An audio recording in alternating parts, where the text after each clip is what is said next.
I love you, Devyani. I love you.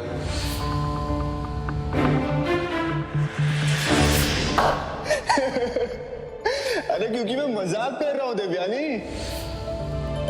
I hope नील की ये joke ही था, funny था या सैड था, पर आई होप ये जोक ही था। अगर अनु भी अलका जैसी है तो आप बहुत लकी हो मिंटी जी। आजकल ऐसे घर बनाने वाली लड़कियां मिलती कहाँ है? घर बनाने वाली लड़कियां बहुत ज्यादा सियानियां हैं। मैं आपकी तरह लक्की नहीं हूँ, आप मेरी तरह अनलक्की हो। ये शास्त्री सिस्टर सब एक जैसी हैं, घर बनाती नहीं, अपने कब्जे में कर लेती हैं। मम्मी जी, मिंटी आंटी का लक ना आपसे भी ज्यादा तेज है। आपने तो बस एक शास्त्री सिस्टर को अपनी बहू बनाया है और बाकी तीनों को इन्होंने अपने पास रखा है लकी चाम बना के। एक को तो गली लगा लिया है और बाकी दोनों को सिर के ऊपर। क्यों मिंटी जी? अच्छा, लेकिन जो मेरी सबसे फेवरेट है उसको तो तुम चुरा कर ले गई आस्था। पता नहीं क्या जादू किया उसने सब पर। सब मुझसे इतना प्यार करते हैं कि मैं क्या कहूँ। वृंदा जी को देख लो, तुम्हारी बुआ जी को देख लो, सबकी छोड़ो रोहन को ही ले लो। अलका जी कहते हुए उसका मुंह नहीं सूखता। बड़ी ठंड पड़ती है मेरे कलेजे में ये सुनकर। तुझे भी पड़ती होगी ना आस्था? वैसे सुनील क्या कह के पुकारता है तुझे? आस्था जी तो नहीं कहता होगा। क्यों? मिंटी जी मैं बस अभी आई। जी, वैसे सुनील क्या कह के बुलाता है तुम्हें? ये आस्था इधर आ, या फिर इतनी इज्जत भी नहीं देता? मैं जानती हूँ तू शास्त्री सिस्टर्स के बारे में क्या सोचती है। तुझे पता है मैं क्या सोचती हूँ, तो फिर हर बार पंगा लेने क्यों आ जाती है? मुंह की खाती है ना, हर बार मुंह कौड़ा हो जाता है तेरा। और जहां तक मेरी वाली का सवाल है, मुझे पता है उसे कैसे काबू करना है। मैं भी आई।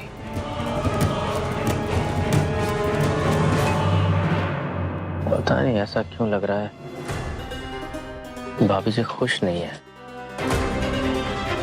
जहाँ भी देखते हैं उन्हें क्यों ऐसा लगता है कि वो अनुष्का की बुराई ही कर रही है। विदाई से पहले इनसे एक बार बात कर लेनी चाहिए।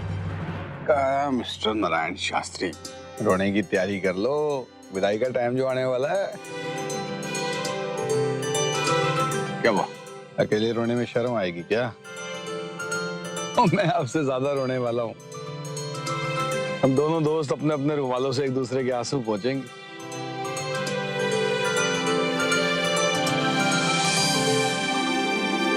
भाई क्या हुआ?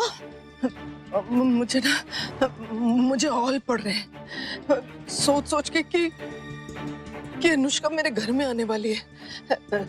तो इतनी चंट है, चालाक है, चालबाज है। प्लीज कोई आइडिया दे कि ये सब मैं कैसे रोकूं, क्या करूं? रब्बा, वो लड़की अनुष्का, वो मेरे साथ मेरे घर के सोफों में बैठेगी, मेरे किचन में मेरे साथ खड़ी होकर खाना वाना बनाएगी, और वो सरीन साहब उसे मेरी बहू, नील उसे भाभी जी कहेगा, और वो रजत को मेरी गल सुनो जी, सुनते हो जी? रजत ऐसे कहेगी, कुछ कर डॉली, कुछ कर। कुछ तो चिल कर थोड़ा, मजाक की बात अलग है, पर अनु इतनी भी बुरी नहीं है। ठीक है, गलती होगी मुझसे, बुरी है, बहुत बुरी है, पर अपना रजत उससे प्यार करता है। तो क्या वो मुझसे प्यार नहीं करता? तुझे पता है, अनु का रजत तो वो अब बना है, लेकिन मिंटी का बेटा रजत तो वो तब से था जब से वो पैदा हुआ है। वो मुझसे सरीन साहब से भी ज्यादा प्यार करता है, और मेरे लिए ना वो सरीन साहब से भी लड़ जाता है। एक बार तो मैं बीमार थी ना, तो वो अपना मैथ्स का पेपर भी छोड़ कर आ गया था। मेरी माँ मेरा पहला प्यार है, मेरी माँ मेरा पहला प्यार है, हमेशा यही कहता था। सही गलत छोटी बड़ी कोई भी चीज करने को तैयार हो जाता था, बस उसकी मॉम कह दे सही। और फिर ये शास्त्री सिस्टर्स आई और वो सब कुछ भूल गया। तो वो अब भूला है ना। मिंटी हम कुछ नहीं कर सकते, तू भी भूल जा। मैं कैसे भूल जाऊं?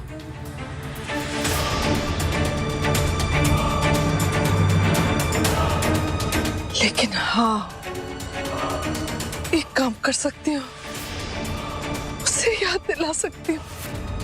मतलब मैं रजत को याद दिलाऊंगी कि वो मुझसे कितना प्यार करता है, और मेरी हालत देखकर शायद वो शादी कैंसिल कर दे। क्या वो अपनी माँ के लिए इतना नहीं कर सकता?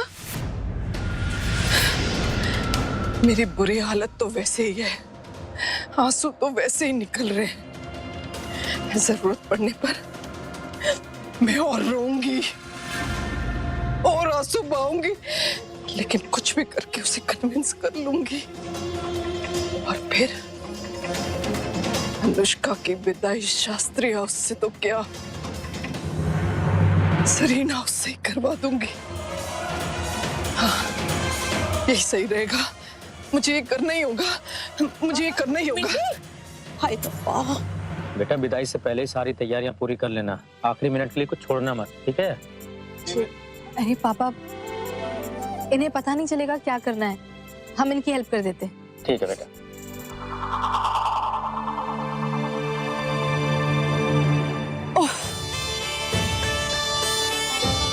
अरे भाभी, क्या हुआ?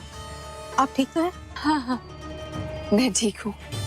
बस वो क्या है ना कि ऐसे समय पे थोड़ी थकावट सी हो जाती है। जब तुम्हारा समय आएगा तुम्हें भी पता चल जाएगा।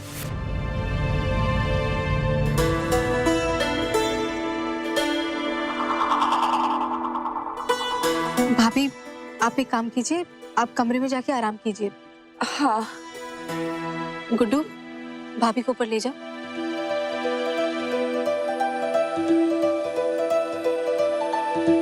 आइए भाभी। दिव्यानी, चलो।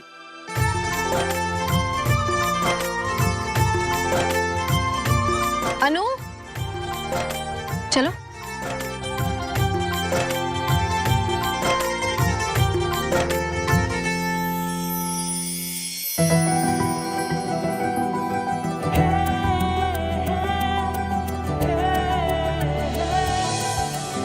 अरे जाने दीजिए, हम थोड़ी देर में तो हम हमेशा के लिए आपके पास ही आ रहे हैं ना। लेकिन उससे पहले एक काम है जो करना है, जो बहुत जरूरी है। चलो।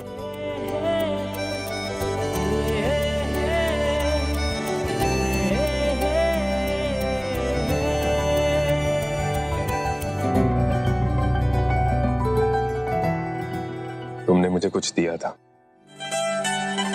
और कहा था कि मैं डिसाइड करूं कि मुझे उस खास चीज के साथ क्या करना है। मैंने डिसाइड कर लिया है।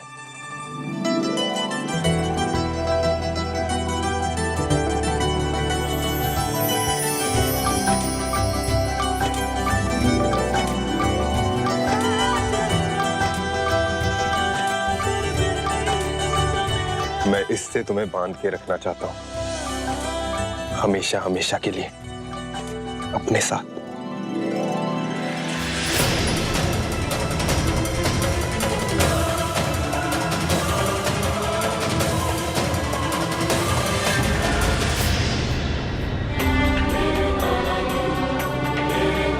मैंने जितनी बार भी कहा था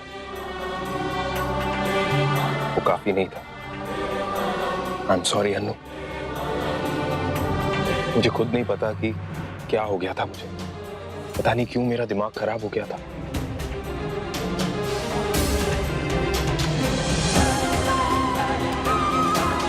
लेकिन मेरी इन गलतियों की वजह से कभी तुम मुझे छोड़ तो नहीं दोगी ना?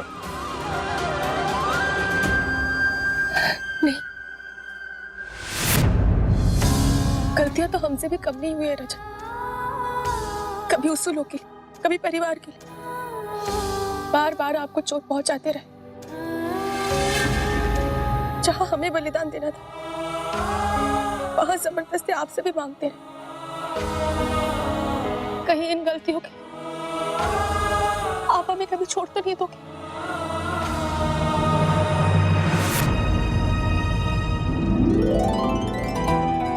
इतनी बड़ी गलती मैं कभी नहीं करूंगा, चाहे कुछ भी हो जाए, कोई कुछ भी कह ले, मैं ऐसा नहीं करूंगा।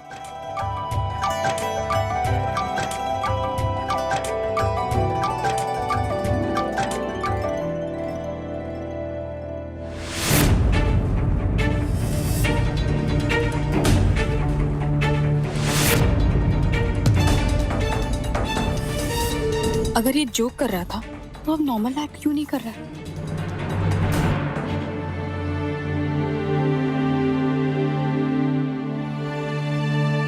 पापा चलिए ना।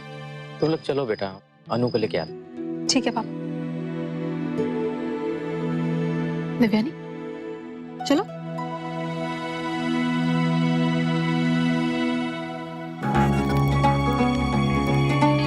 सरीन साहब को देखा? सरीन साहब, आज मौसम बदलने का दिन है अनु, और इसी दिन की कसम खा के कहता हूं कि मैं कभी नहीं बदलूंगा।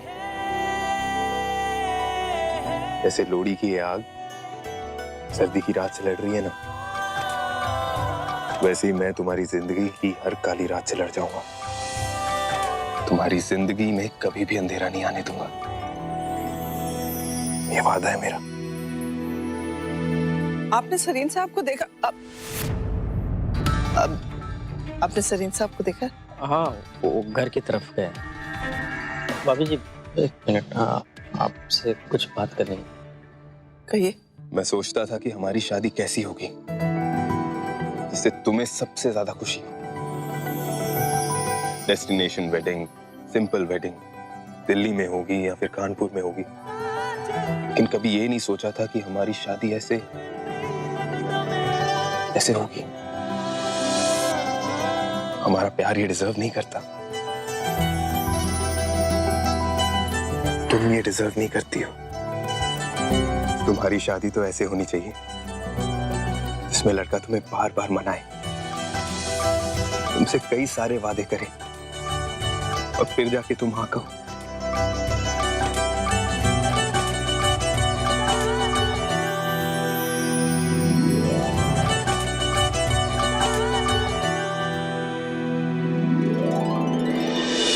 मुझे लगता है शायद अब खुश नहीं है।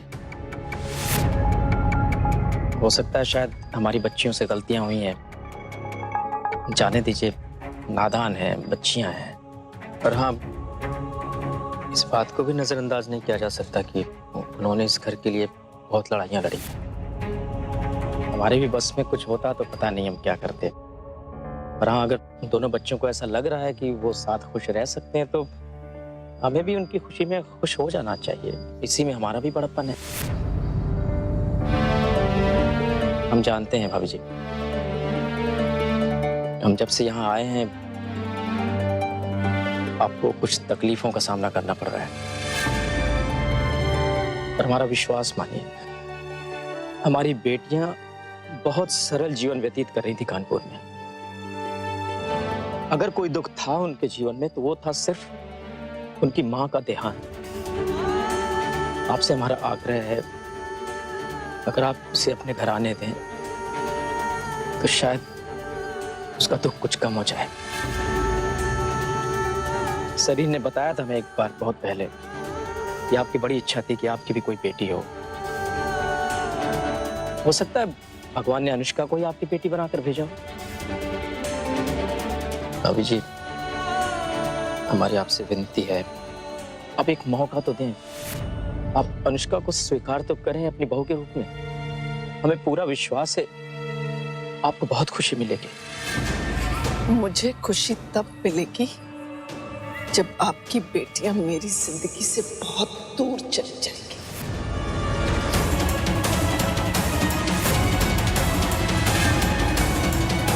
भाभी जी, ये क्या कह रही हैं आप? वही जो आपने सुना शास्त्री जी। आपकी बेटियां, उन्हें लगता है दुनिया उनके इर्द गिर्द घूम रही है। वो सोती हैं तो दुनिया सोती है, वो उठती है तो लोग उठते हैं। उन्हें लगता है कि सारे लोग सुबह उठ के पहले ये देखते हैं कि आज शास्त्री सिस्टर्स का क्या प्लान है, उस हिसाब से अपना प्लान बनाते हैं। उन्हें जितनी अटेंशन दी जाए कम है। नहीं भाभी जी, आज के शुभ दिन आपके मुंह से ऐसी बातें शोभा नहीं देती हैं। इतने भोले भी मत बनो शास्त्री जी।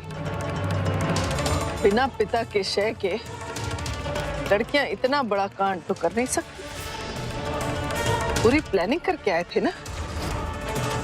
एक आपकी वो अलका, एक को तो अपने साथ लेकर आई थी, दूसरे को पीछे यहाँ लगा लिया।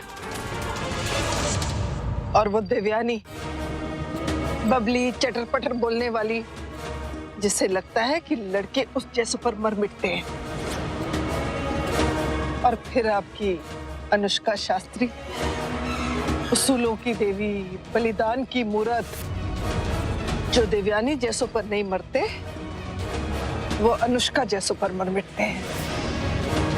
जैसे मेरा बेटा मर मिटा आपकी बेटी पर।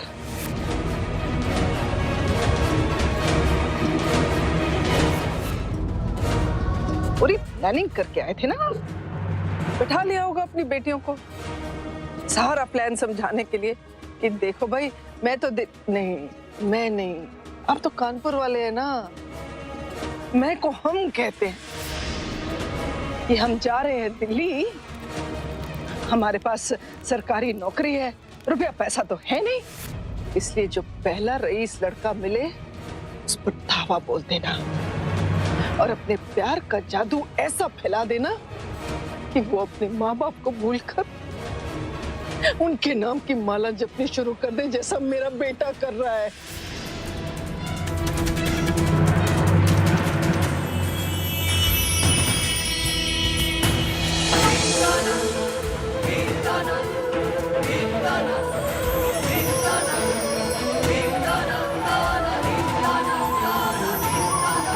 भूल गए, यही सिखाया था ना उन्हें। और लड़कियां तो हैं ही आपकी आज्ञाकारी। मान ली अपने पिता की बात और देखिए ना, न खर्चा न दहेज, सब की सब सेट। न हींग लगे न फिटकरी, रंग तो चोखा चोखा।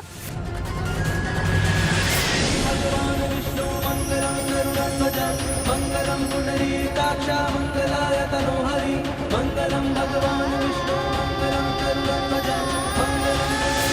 अरे कम से कम अपनी स्वर्गवासी पत्नी का तो लिहाज कर लिया होता। मर गई है बेचारी, क्यों रुला रहे हैं उसकी आत्मा को। लेकिन चलो, अच्छा हुआ जो वो स्वर्ग से धार गई, नहीं तो अपनी बेटियों के कुकर्मों को देखकर तिल तिल मरती वो। बस भाभी जी!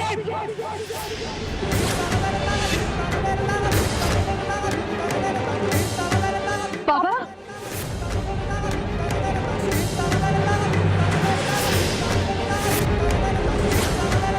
ये तो पापा की आवाज है। पापा, पापा,